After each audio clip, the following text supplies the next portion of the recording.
What's up, guys? Welcome back to the Let's Play Naruto GNT Marathon. So, this is going to be the same playlist as GNT 1, but in case you didn't see it, I'm just going to give a quick rundown as to how I get the shit booted up. Something I didn't mention before. This is actually very important. The reason I went out of my way to actually get my other Wii modified with the Homebrew channel and get Nintendo and all that good stuff. There's actually a good reason for that. It's because, I wanted the most stable emulator possible, or most stable disk loader possible for Japanese games, because as it turns out, there does not exist on the internet whatsoever any ISOs for GNT 1 or 2. I've checked a lot, trust me. They do not exist. It's baffling, but somehow they don't. There's only 3 and 4, and then those two are pretty unstable at times, so I don't know, got me. Yeah, I might eventually rip the ISOs from the games and distribute them, but I don't know. Anyway, so quick rundown as to how this goes. We have the Homebrew channel, of course, to start up. A very reliable channel, easy to set up. Just gotta do the mail bomb, then boot up thing, and all that good stuff, and it's not that bad. So, when did you get that bitch loaded? Just go through your apps, go to Nintendo, load it up. No problem in the slightest, hopefully. And by the way, can I mention something? This background right here looks exactly like something out of Metal Gear Solid 2 or 4. I mean, maybe I'm just the only one getting that from the whole chrome background. I don't know. Anyway, so SD card. One thing before we do get in though, you can mess with the settings for the video feed. The only things I really do is force progressive. There is a force widescreen. You can actually make GNT 1 and 2 play in widescreen. That's not something you can actually do with the original Clash Ninja 1 or 2. It's very interesting, but also highly disorienting if you're not fucking used to that. But anyway, yeah, again, you just want to make sure you have memory card emulation so you can actually save your games. That was crucial for Clash Ninja 2 because you had to buy all the story mode stuff. I'll explain that later. But anyway, yeah, force progressive, you don't have to deal with interlacing. Yeah, I think that's more or less it. You can force the video to whatever you want. I'm a little loose with that. I have my Wii hooked up through an HDMI cable through a converter on the back, so it's not that crazy. Again, play with the settings, do what you will. You'll find some pretty cool stuff if you mess around enough. But yeah, very malleable program. Absolutely get it if you plan to play Japanese imports games. Definitely selecting the second one, this one. Again, I don't know if that means there's no memory, there's no save file or something because I used a virtual memory card. I don't fucking know. By the way, it's weird that despite this being a Japanese game, it uses the original. Well, first of all logos are in English, and second, well, hang on.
Christ almighty, that intro is so good.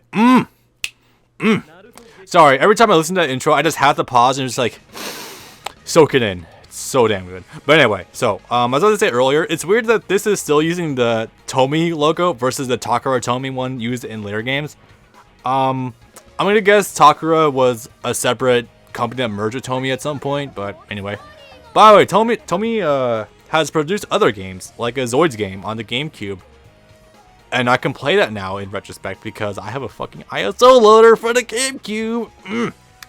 Anyway, that's not nerd shit. So, again, same as before. If GNT 1 and 2 are literally just Clash Ninja 1 and 2 in America. If you've already watched me Let's Play GNT 1 or Clash Ninja 1 and 2, you don't feel obligated to watch this playthrough. But I will be doing this anyway because I feel like these are very important building blocks for the rest of the franchise, namely 3 and 4. But anyway, enough of that. So, I have a confession to make. I got another confession to make. No, okay. So, I might not have actually completed this yet. The reason being is, again, I literally just got the emulator working last week. I have beaten them all already, or the like primary 20, but I still need to grind money through unlocking old world mode and getting characters and all good shit. Yeah, I'm sorry about that. That's gonna take a little bit of time, but yeah, anyway. So I'm just gonna show this off. These are all this is a pretty raw save file, folks. I do apologize. So yeah, I won't be getting through all this in one recording session. It's my intention to actually grind the rest of these out at some point, but that'll be later. Also, one good trick for this game. If you're playing this and you don't know which one is which, the only real clue you have to where story mode is Sakura literally yells story mode. Nope. Yep, there it is. She literally shouts story mode. It's actually fucking hilarious. But alright, so as a result, same as before, we're gonna be taking this from the top, we're going all the way down. And yeah, it's be fun. God. We are taking things back from the where GNT1 started though. Way back at the beginning of the Ninja Academy arc. I'm gonna assume that's what it's called, the Ninja Academy arc or something, but I don't know. If there's a more official term for it, I apologize. I am still getting back into Naruto. But Bob, why are you let's playing Naruto if you're just getting back into it? Shouldn't you have a little more knowledge going into it? Well, when you get into the series as much as I have, being absent for a long time and getting back into it, it's kind of like riding a bike in every little sense of the word. Everything sticks with you, especially with me, because God, I remember way more about the Ninja War arc than I have any right to. From when Obito first appeared, controlling the Tail of Beast, all the way up to the actual like climax of Naruto versus Sasuke at the very end. By the way, I haven't watched that in the anime yet. I heard it was pretty good. Heard there's some interesting artistic pieces with like some chroma or monochrome stuff. I don't know.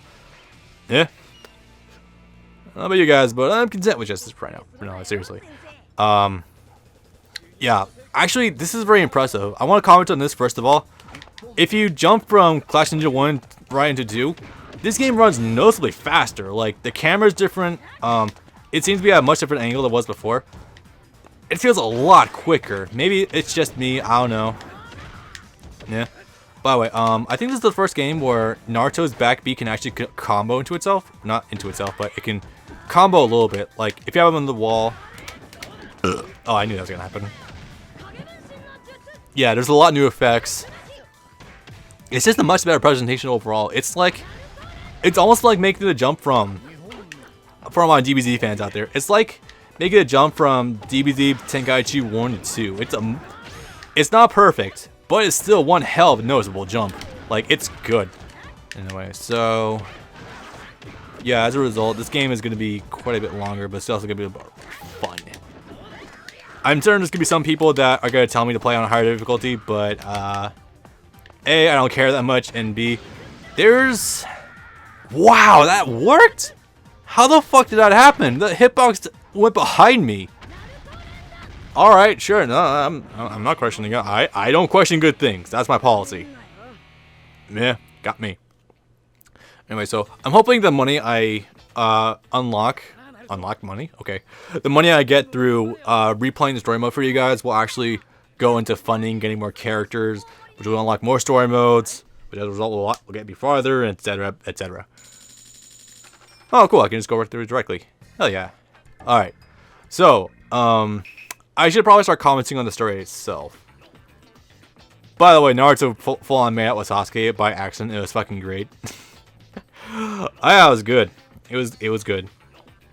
Also, I made a comment about rereading the manga, or reading the manga for the first time back in its heyday. It's very interesting seeing Naruto and Sasuke first drawing their debuts. Sasuke's hair is more or less a goddamn hedgehog, and Naruto is like the skinniest kid you'll ever. Naruto's neck in the early Kishimoto art style is practically non-existent. It's actually kind of hilarious if you look at it. Oh man, good times, good times. Oh, it's funny for me to say that because I read well over 100 chapters in Naruto in like far less than a week. I've never done that before. Reading over 100 chapters of a manga in just a week. And it's actually very interesting seeing Kichi's art style evolve so quickly. I say as it turns out that as Kishi was writing it, the Naruto Neji fight actually takes place literally 2 years after he published the first chapter for the series. And if you do a compare and contrast, it's noticeable the jump in quality that he does. I know it might sound weird that I'm commenting exclusively on the manga versus the anime, which will probably be a little more pertinent here, but you know, you're getting the same story out of the way. Alright, I didn't explain it yet. The reason I'm actually reading the manga, part of it was for curiosity. The other was because I knew I had to get as much story out of this game, out of this series as possible before I actually started Let's Play, which come time I got this shit working, I had like a week to do it, so I'm like, yeah, I'm just gonna read the manga in my downtime, which is actually good. The manga is surprisingly great. I mentioned before with all the gore. I'll give some key examples since we're in GNT 2, aka Clash of 2, aka the entire tuning exams arc. Gaara, when he uses Sand Coffin, full on explodes the dude, and he literally turns it into shrapnel of guts and gore, and it's fantastic. There's a lot more noticeable wounds on a lot of people, like a good example is Naruto versus Haku. Naruto's hands are full on like cut up before they actually start regenerating. Sasuke was covered head to toe in pins or needles, like a lot more in the anime. Those were shallow wounds. Sasuke had actual needles going all the way through his neck in multiple places. I'm like, god damn, that's nuts. Of course, the most noticeable is a lot of people's arms actually get blown off. Let's see. Liam, by the way, place to Liam Triforce. Totally go check the guy out. He does a lot of good shit. Someone in mine. He pointed out that Gato's head full on got ripped off, and I noticed that, versus the anime where he only got stabbed and he fell into the water. Nah, Zabuza full on beheaded the fucker with the kunai. It was crazy. Yeah, that's if you're a Naruto fan if you haven't actually read the manga before in the early days, totally go try it out. Oh wait, one more. Sasuke and Kakashi's Genjutsu against Sakura. He had a ton of shit sticking out of his back involving weapons, and one of his arms was chopped off. Oh, also the big one. I like how I've spent about 3 minutes so far gushing over how gory the original manga was. That's not something you do a lot. Oh Jesus, okay, anti-air kicks. I should have hit confirmed. I'm getting rusty. Shit. Yep. Okay. Away from the wall. Fuck. Okay. Oh yeah. So, Zaku's arm. Zaku, if you don't know, by the way, I only recently learned his name actually. Was one of the Sound Ninja trio that was participating in the tuning exams, and he had the devices in his arms that allowed him to shoot out wind. His arms kind of got blown clean off when he was fighting Shino and he tried unleashing them because insects were inside of his arms. I was like, dude, my god. That was actually pretty crazy because I distinctly remember the anime, there was just a bunch of holes that punctured his arms. Fucking arms full on lopped off, my god. It's so crazy to think that at one point in time, Naruto might have been aimed more at a mature audience than kids. How's that for perspective? That is interesting. So if anyone tells you Naruto is a kid's show, I just showed him this picture of Sasuke with his arm ripped off and being covered in head to toe in swords. Yeah, no, the Kishi didn't fuck around back then. He really didn't. Oh man. So anyway, that happened. I think that might have been after Naruto accidentally kissed Sasuke, or maybe Naruto and Sasuke had an actual fight. Yeah, that was interesting. Didn't Naruto and Sasuke have an actual confrontation back then? No, they didn't. That'd be too funny. Well, the only confrontation they had way before anything in the Sasuke retrieval arc was fucking Naruto abducting Sasuke and disguising it as him so he can go talk to Sakura and flirt with her and try to see if he can give Sasuke a bad name and put himself favorably. I mean, I think that was kind of funny.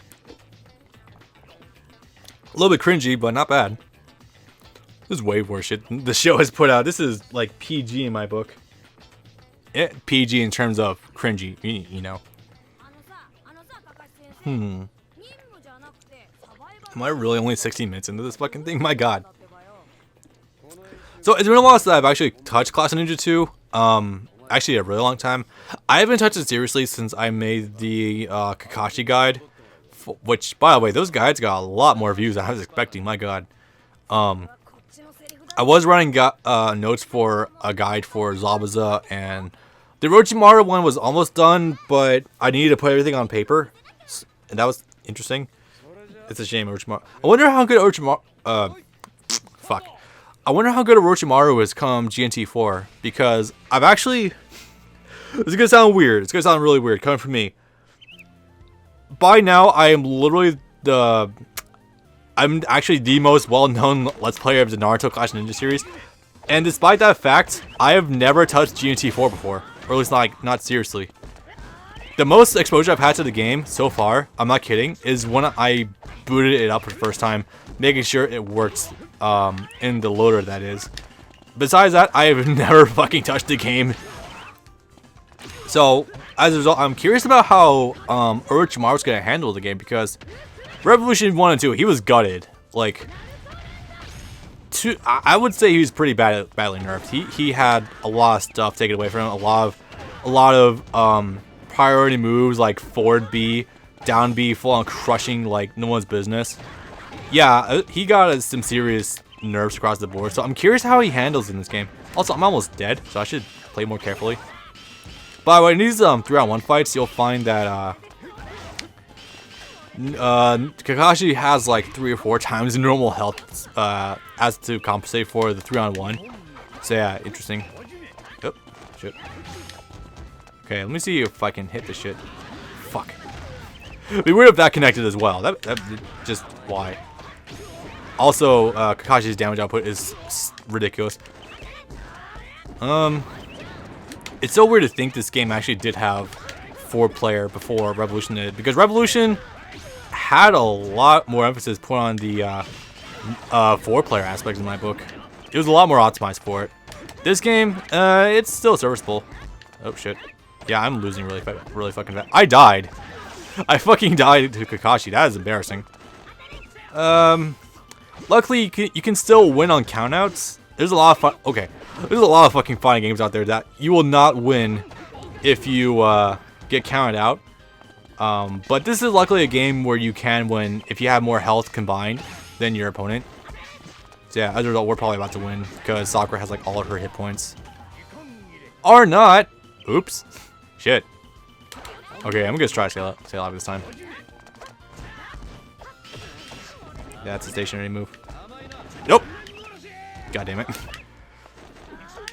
Still surprising that move is basically just meant to collapse your prostate. Oh shit. Also, that's surprising. In this game, 1,000 Years of Pain is actually a surprisingly bad move. By the way, it's interesting going back and rereading the manga because of all the weird fucking translations going on. He was against the wall and he tried back walking against a super. Yeah, no, that's not gonna work. Let me see, 4-day. Oh shit, that had pushback. Okay. I can literally just sit full screen. Oh wait, no, what am I doing? I have down A. It costs no chakra, it's literally full screen, omnipresent hitting, and yeah. Only thing is that doesn't track, but you know what, whatever.